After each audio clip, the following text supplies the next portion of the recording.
Müsahibimiz Xankəndi Futbol Klubunun yeni transferlərindən olan hücumçu Elvin Nəsirovdur. Elvin, bugün debüt elədin komandanın heyətində və çox önəmli oyuna denk gəldi. Qaradağ Lökbatanla. Yəni önəmli oynadı komanda üçün. Çətinliklə də bəlkə olsa qələbə qazandı. Zəhmət olmasa həm komandanın, həm öz oyununu şərh edərdi. Oyuna yaxşı hazırlaşmışdıq komanda olaraq. Maçın belə çətin keçəcəyini qabaqcadan gözləyirdik, çünki hər iki komanda çempionluğa oynayırdı.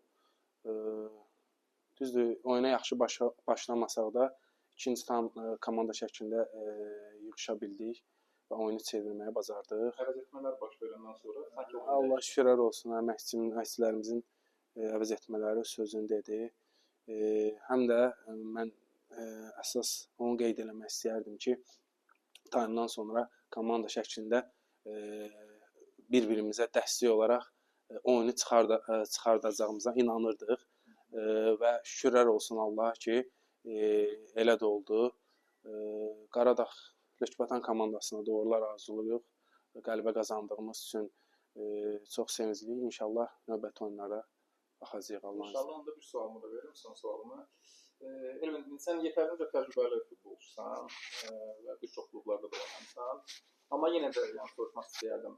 Yəni az da olsa həyəcan var idi. Yəni oyunun önəmini qarşınıza alaraq. Yəni çünki məşq prosesi də tamamilə buna yönəlmişdi.